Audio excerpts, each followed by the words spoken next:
విజయవాడ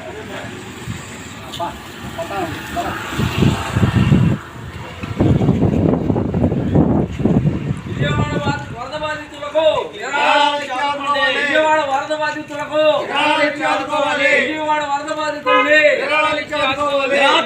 విజయవాడ వరద బాధితులని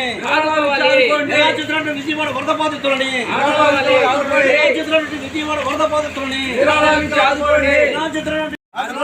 విజయవాడ వరద బాధితుల్ని విజయవాడని విరాళాలకి ఆదుకోండి. విజయవాడ వరద బాధితుల్ని సహాయార్థం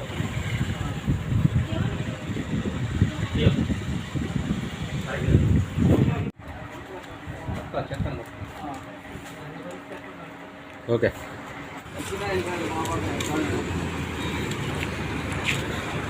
విజయవాడ వరద బాధితుల్ని విరాళాలకి ఆదుకోండి. విజయవాడ వరద బాధితుల్ని విజయవాడ వరద బాధితుల్ని విజయవాడ వరద బాధితుల్ని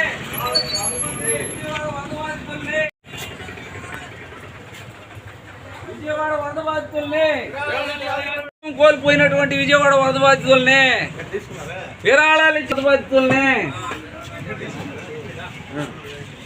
విజయవాడ వరద బాధితుల్ని విరాళాలకి చదువుకోండి. విజయవాడ వరద బాధితుల్ని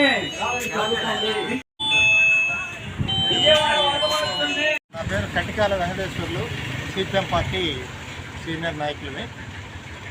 ఈరోజు విజయవాడ పరిసర ప్రాంతాలు దిగ్భ్రాంతికి గురవుతున్నాయి. భయానకమైనటువంటి స్థితిలో వాళ్ళు జీవిస్తున్నారు. ఒక రకంగా చెప్పాలంటే వాళ్ళని చూస్తే మనకి కడుపు దారుకుపోతూ ఉంది. పసి కందులు పురిటి బిడ్డలతో ఆ నీళ్ళల్లో పుట్టిమిట్టాడుతూ ఉంటే బాధాకరమైనటువంటి సన్నివేశాలు ఈరోజు చూడాల్సినటువంటి స్థితి కలుగుతూ ఉంది.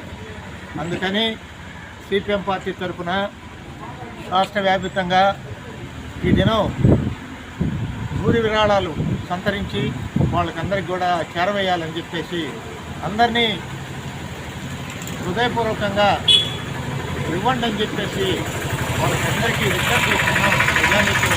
ఇలాంటి విపత్తులు కాలంలో ఒకరికొకరికి సహాయపడడం అనేటువంటిది మానవత్వం. అందుకని అందరు కూడా మనుబోలు గ్రామంలో ధారాళంగా పిలిచి ఇస్తూ ఉన్నారు.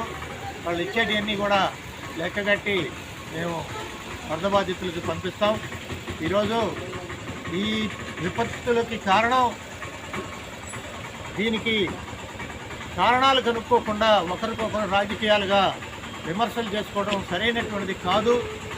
ఈ సందర్భంగా అందరం కూడా సహాయ కార్యక్రమాల్లో పాల్గొనాలి. చేయాల్సిన సహాయం చేయాలి. ఎవరికి తోచింది వాళ్ళు చేయాలి, కానీ రాజకీయాలకి పెట్టకూడదు. ఈరోజు జగన్ గారి చంద్రబాబు ఒకరికొకరు దూషించుకోవడం సరైనటువంటి కాదు. ఈరోజు అసలు ఈ విపత్తులకన్నింటికీ కారణం కళాపిడికిడు పాలక వర్గాలదే. విధ్వంసం చేశారు, ప్రకృతిని నాశనం చేశారు. వాళ్ళ యొక్క స్వార్థ ప్రయోజనాల కోసం, వాళ్ళ సంపాదనల కోసం, వాళ్ళ ఆస్తులు పెంచుకునే దానికోసం దోపిడీ చేశారు, అడవులను నరికారు. ఈ కార్పొరేట్ సంస్థలకు ఊడిగం చేస్తున్నటువంటి పాలక వర్గం యొక్క సృష్టించినటువంటి విపత్తే ఈరోజు. అందుకని విమర్శలు అనేటువంటి ఈ సందర్భంగా పనికిరాదు. సహాయ కార్యక్రమాల్లో పాల్గొందాం, తర్వాత క్షుణ్ణంగా మాట్లాడుకోవచ్చు. అందుకని ఈ సందర్భంగా అందరికి కూడా మా విజ్ఞప్తి, అందరూ కూడా విరాళాలు ఇచ్చి ఆదుకోమని చెప్పేసి విజ్ఞప్తి చేస్తున్నాం.